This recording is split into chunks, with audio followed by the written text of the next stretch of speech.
Kamusta po ulit mga 5 na yan? Have a blessed day po sa ating lahat. Naway po maging maayos po yung duty po natin sa bawat duty po natin sa ating area of responsibility. Lagi po natin isipin ang maximum tolerance at saka po yung mga house rules or the company policy na dapat po nating strict implementation with a heart. Dapat po palagi may pagmamahal sa pag-implement natin ng mga policy.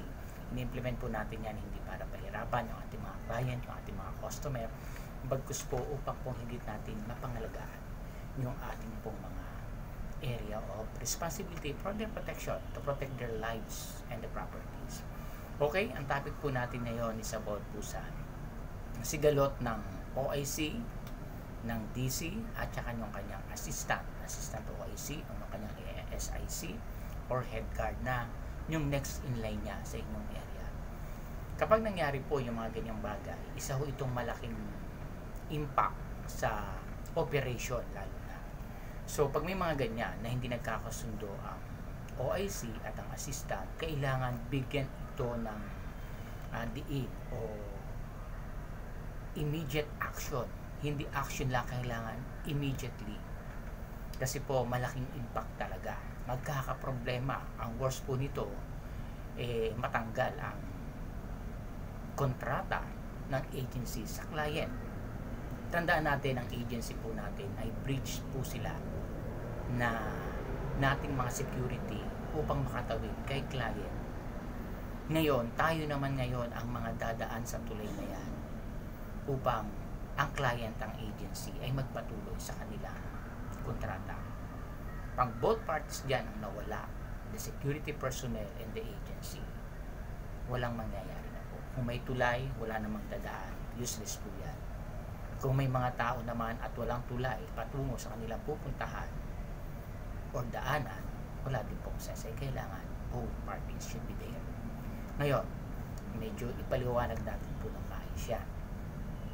Kapag po kasi ang OIC at ang assistant nagkaroon na ng problema, sigurado po magkaklag po yung kanilang operation. Bakit po? Siyempre, pag kailangan ang OIC or ang detachment commander may mga rules or tagubilin, kapag wala siya, kailangan si assistant ang siyang magkokobra. Ngayon, kung yung dalawa hindi nagkakasundo, anong mangyayari din sa operation? Una, ang subordinates magkakaroon ng malaking effect. Yung kanilang mga tao sa papanong paraan. Mahahati ngayon ang isang buong organization or isang buong detachment sa dalawang function.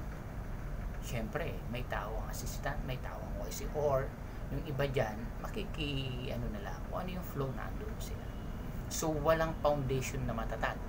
Diba? Ngayon, kailangan ng agency mag-take over doon sa area na ano ba yung pwede natin gawin. Huwag dapat na for how many days bago natin ayusin. Dapat, pag gumawa ng report, both kung alin man ang OIC o assistant gumawa ng report, dapat automatic initiate agad ng agency. Ano yung gagawin nilang pamamaraan? Kung ang gagawin lamang, sa akin lang po itong pananaw, hindi ko naman sinasabing tama po ako. Kumbaga sa akin pong pananaw, for how many years in security industry, I think 2 dekada na po ako sa security industry. Sobra na. So, ibig sabihin po, medyo nagagamay ko na rin ang operation kung paano ba madadala ng maayos ang mga security personnel doon sa kanilang mga officers in charge and the agency itself. Kasi malaking papel ang agency po talaga para maayos ang isang sigalot sa isang detachment. Tandaan po natin, napakahirap kumuha ng client. Dapat more on protect to our clients. Diba? Ang clients natin, it takes a year, a month, bago tayo makakuha. Ang guard, anytime pwede, minutes, hours, makakuha tayo ng security personnel. Ang client napakahirap. It takes time. Kaya malaki din po ang hirap ng mga agency na makakuha ng client.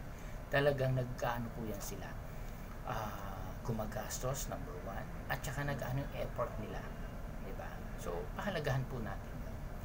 Ngayon, kung nakikita naman sa mga officer na talaga naman nasa tama yung isa, halimbawa yung OIC.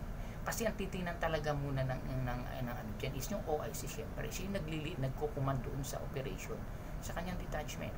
Tingnan muna kung talaga bang effective ba siya or talaga ba namang sinisiraan lang, kasi ganyan Hindi talaga natin maiiwasan yan sa mga OIC na nakakaranas po niyan, sa mga assistant na nakakaranas din, both kung sino yung tama at mali. Talaga po mararanasan po natin, hindi tayo makakawala dyan. Kahit saan pong status ng mga trabaho, may mga ganyan po talaga. Yung gusto mag-overpower, dapat po hindi. Tandaan po natin, tayong mga assistant, kung assistant po tayo, itingnan natin yung ginagawa ng ating mga OIC. Kung tama ba, makabuluhan ba. Minsan kasi talagang against tayo, pero hindi natin alam, okay naman pala yun. Kasi wala pa tayo, hindi pa natin nasusuot ang sapatos niya. Ay ang mga OIC nasuot ng sapatos ng assistant ng security. Lalo kung laterize ang pag-grow from the security personnel na promote hanggang naging OIC. So, marami na siyang experience. At tingnan yung track record kung ilang taon na ba siya dyan sa kanyang detachment. Kung 1 year, 2 years, 3 years, 4 years, 5 years, medyo ano na yan given na Pero yung month pa lang, medyo struggle pa yan. Pero yung naka-isang taon o more than a year, siguro naman may tanim na yung OIC din. So, tingnan kung nababago ba or dala lang ito ng kailangang baguhin yung pamamaraan. Kasi may mga policy na obsolete na hindi na pwedeng gawin. So, kailangan may changes din. Not to the point para pahirapan ang mga security personnel. Kaya tayo mga security personnel na follower ko din po, huwag nating iisipin na kapag gumagawa ng mga policy ang OIC ninyo is para kayo pahirapan. Hindi po yun ang aim. Kasi po siya rin madadamage Tandaan natin lahat ng mangyayari sa detachment, sa kanyang mga nasasakupan, reflect po sa officer yan, sa OIC ninyo. Hindi yan para lang siya makredit na, ako'y nagganyan, kaya natanggal. Hindi po yun. So, tinitingnan dapat. Ngayon, kung hindi na nagkakasundo ang OIC at ang assistant, kinakailangan ng agency gumawa ng paraan. Kung may report ang OIC, which is proven sa kanilang pag-iimbestiga on the spot, kailangan i-separate muna sila. Bakit? Kasi magkakaroon ng conflict po talaga yan. Kung alam nung halimbawang OIC or ng assistant na silang ay mali, si OIC mali, siyempre gagawa na ng hindi na magiging maayos. Ang worst yan, baka magka-problema, matanggal pati kontrata. Or ang assistant din, ganun din. Matatanggal naman ako, bahala na, damay-damay na. May mga ganyang attitude, di natin maaalis po yan. Real talk din po tayo. Totoo yan. Yung damay-damay lang, may mga ganyan pero dapat wag tayong dumating sa ganun. Ang aim natin dito is masuportahan natin yung bawat isa na masustain yung mga needs ng kanilang family. Kasi yun ang aim may kanya-kanyang pamilya yan na dapat masustain din natin mga officer. Huwag tayong maging selfish na gusto lang natin yun ang gusto, hindi po dapat inaaral. Ngayon, kung talagang nakita ng mga agency, baliktad nyo sa agency, na alam niyang may problema na dapat i-separate for the meantime habang inaayos yung sigalo. Hindi po pwede na pagsasamahin sa isang detachment na meron ng conflict, na meron ng hindi pagkakaunawaan kasi magkakaproblema po talaga. Paano kung mainit ang ulo ng isa? Nagpang-abot siya, di ang laki ng gulo kung hindi rin makapagkaroon ng yung isang officer.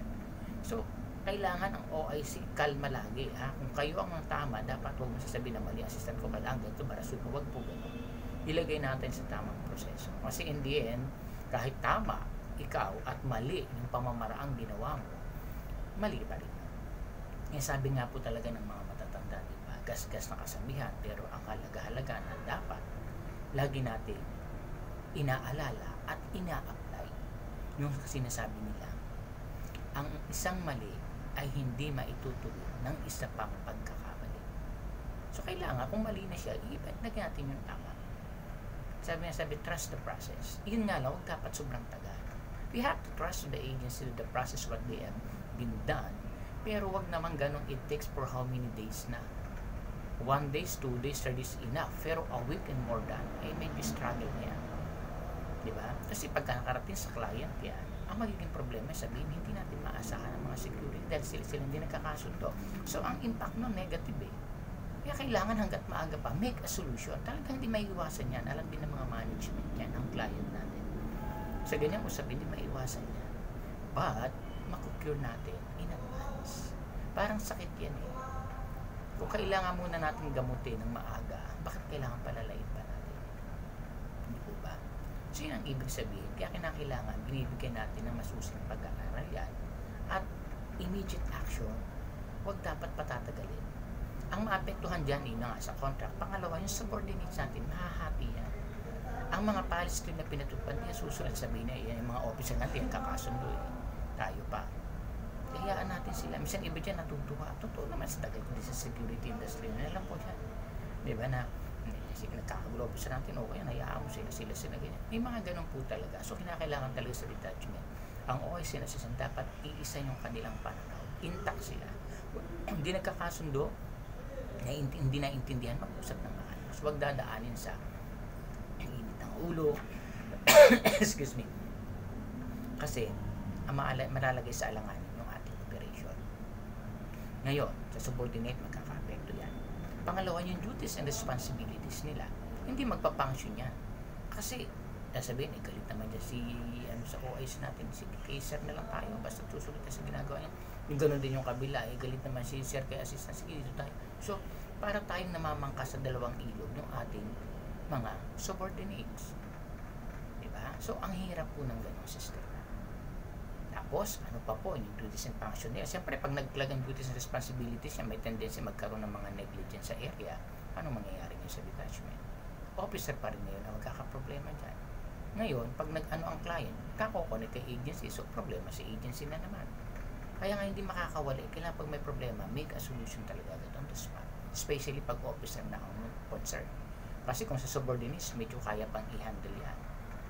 Kung paano kayo officer na? Diba? So, napakabigat po problema yan. Next po dyan is, siyempre, yun nga, clients talaga. Pag hindi nagustuhan ng clients, or ang worst, nagkaroon ng grounds na ginawa ang mga officer, is grounds for termination of the contract on the spot, automatic po yan. Kaya nga contract yan, breakable yan. Diba? Pag may mga grounds, kasi sa contract may mga grounds yan para ma-terminate ang kontrata. Despite, nag-group nagmamanifest pa ang contract. Pero, kung talagang kailangan na siyang i-cancel o i-terminate, gagawin talaga ng client yan para sa maprotektahan siyempre yung company. Kaya nga tayo mga security na andyan to protect the company. So, dapat talaga nagkakaroon ng pagkakaisa.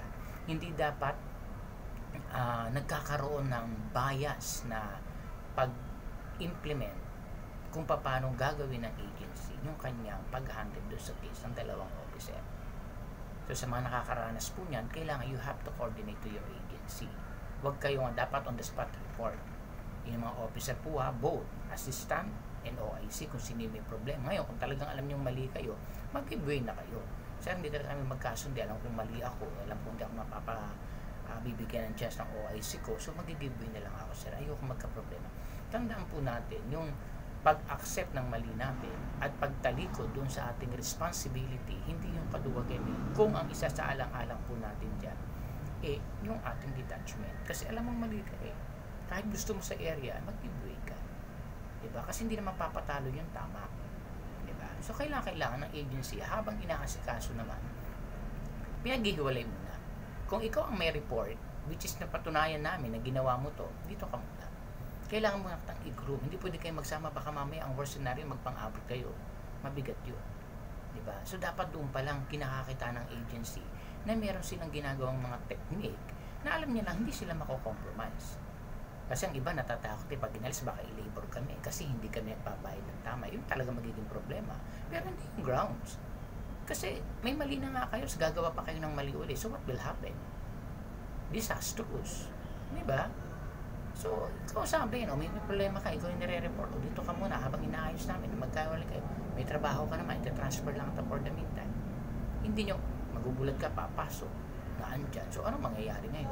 Mag-iiwasan niya. So, hindi na ngayon magpapunction. Wala nang mangyayaring card mounting. Hindi na magbibriefing. So, ano yung magiging problema? Siyempre, sasabihin ng OIC, okay naman akong ginagawa, bahala sila, mahalaga, sumusweldo naman ako. Ganun talaga Magkakaroon ng self-interest yan. Siyempre, iiwas siya sa problema kung magpang-abot siya, pa yung pamilya ng officer ng boat. So, magulo. Diba? So, kinakailangan talaga initiate dapat ng agency yan. Doon sa mga nakakaranas po ng ganyan. Kaya kinakailangan po, always connect to your agency. Ngayon, kung sinasabi nila na inaayos, na hinahandle na to sa ganito sa operation, so you have to jot down note.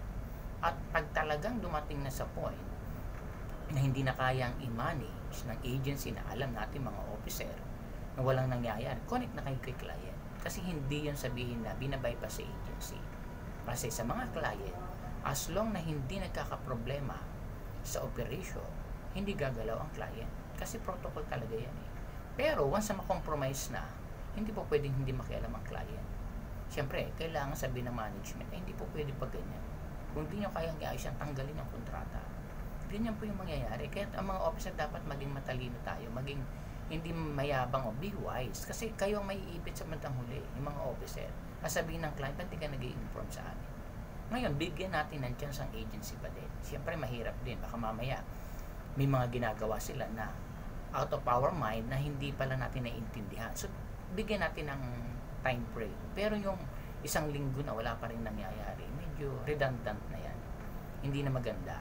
So, kailangan siguro kukonect tayo client. Not to the point para sirayan ang agency. Tandaan natin, nagbibigay tayo ng service natin is to the client.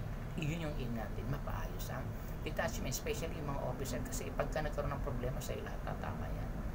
So, ilagay natin sa tama ang lahat. So, yun lang po. Kaya kinakailangan maging maayos.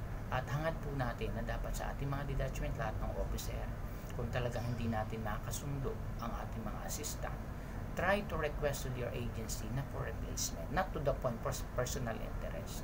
Dapat din, para sa trabaho, lalo kung alam nyo matagal na kayo sa detachment, ang aim nyo is to protect the client's interest, not from personal matter. May personal, syempre, natural, kaya gusto ko magtagal kasi para yung sweldo ko tuloy-tuloy, at the same time, nakakatulong ko sa family ko. That's the personal interest, which is a good intention. Hindi nyo, gusto ko dito kasi ganito lang, ganyan, wag po yun. Hindi magandang intention yung mga negativity. So, ang aim natin to protect the client, especially yung mga subordinates natin na madaming umaasa sa kanila, yun dapat ang protektahan. So, always connect to your agency. Pag hindi na kaya, connect to the clients, whatever it is, at least hindi ka kulang, and make a report. Dapat po yung mga report ninyo is hawak niya para meron kayo din pambala when it comes to magkaroon na ng mga question in dyan sa mga area natin na hindi tayo nagkulang mga officer. Yun lang po. So, maraming salamat. Tayo po nakatulong yung vlog ko na to dun sa mga nangyayari, nakakaranas sa detachment. Talagang tayo mga kaiwas dyan, kailangan po presence of mind, and lagi nating tanda, marami tayong magdun sa mga negativity, sa mga mali, hindi man natin ang ating kapwa. Ang importante, masustain natin ang tama. Maraming salamat and have a blessed day po sa ating lahat.